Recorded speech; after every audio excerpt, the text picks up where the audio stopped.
Je suis vraiment particulièrement ravie de représenter ici le président Henri Chalus, l'exécutif régional, qui apporte une importance capitale au développement du territoire guadeloupéen, et donc faire en sorte qu'il y ait un rééquilibrage du territoire. Et aujourd'hui, nous avons cette présentation du centre équestre à Petit Canal. C'est le seul centre équestre sur le territoire du Nord Grande Terre, donc ce qui montre bien qu'il y a cette volonté de rééquilibrer l'attractivité sur le territoire de la Guadeloupe et donc au niveau de la communauté d'agglomération du Nord Grande Terre. Et donc c'est une très belle initiative. Donc on salue les destriers du Nord d'avoir porté ce projet et bien sûr la volonté de la ville de Petit Canal d'accompagner ce projet. C'est une initiative formidable et essentielle aussi pour le développement du territoire du Nord-Grande-Terre. C'est une initiative privée, mais que nous soutenons, que la région soutient, que la ville de Petit Canal soutient, que la CNGT soutient. Monsieur Déby, comment vous est venue cette idée de mettre en place un centre équestre à Petit Canal? Un petit peu bêtement, c'est-à-dire qu'on a démarré avec les chevaux de course à Saint-Jacques avec l'aide de monsieur Jacquet qui est présent aujourd'hui. Et donc, à force d'être dans le monde des courses, on a voulu essayer s'essayer à l'équitation. Donc on a inscrit nos filles dans un centre d'équestre qui est à Bémao, y compris nous. Et on s'est toujours dit, pourquoi sur le seul secteur où il y a le seul hippodrome de la Guadeloupe, pourquoi il n'y a pas de centre équestre? Donc d'où l'idée. À partir de là, on a démarré la réflexion avec nos conseils, c'est-à-dire experts comptables, tout ce qui est prévisionnel, avocats, machin, etc.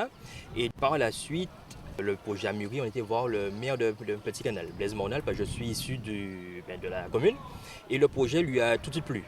Je ne peux qu'être heureux et je le dis souvent, c'est le moment préféré que j'aime en politique parce qu'on passe du projet à la concrétisation. Lorsqu'on coupe le ruban, ça veut dire qu'on a réalisé et qu'on a réussi ce qu'on avait projeté de faire. Et donc aujourd'hui, c'est du concret. Et ça se fait en collaboration avec un porteur de projet où la ville et le porteur, on s'est mis ensemble, on a réfléchi. Donc nous, on avait du foncier de disponible. On a mis ce foncier à disposition à travers la signature d'un bail.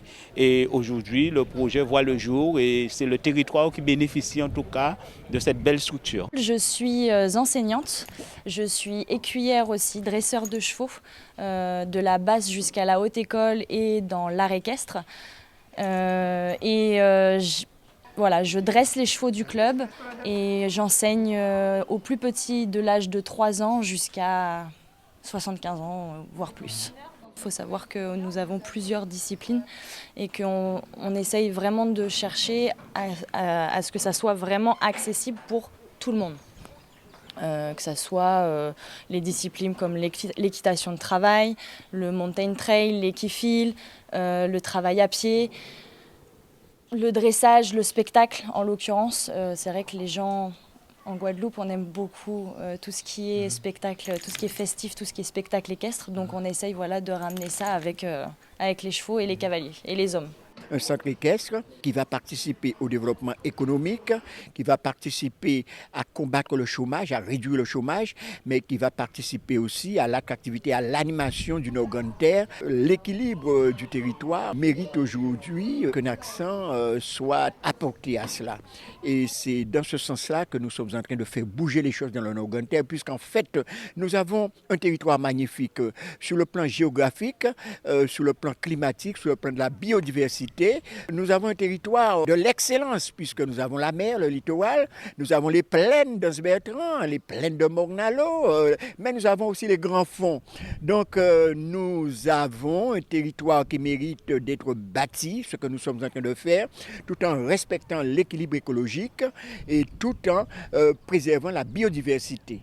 Ben oui, ça rentre totalement dans ce cadre-là et ça rentre aussi en harmonie avec les responsabilités que je porte aussi au niveau de la communauté d'agglomération du Nord-Grande-Terre, car je suis en charge du développement économique et de l'attractivité du territoire. Donc on combine les responsabilités au niveau de la ville, les responsabilités au niveau communautaire, mais aussi les responsabilités au niveau départemental en charge de la commission agricole.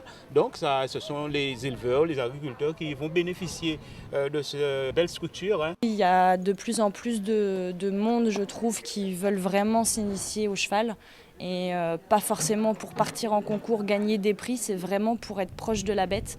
Et ça, j'aime ça parce que je suis quelqu'un qui essaye d'apprendre de long en large et en travers le cheval. Et je veux que les gens restent dans cette optique-là, qu'un cheval, ça reste quand même un être noble et voilà.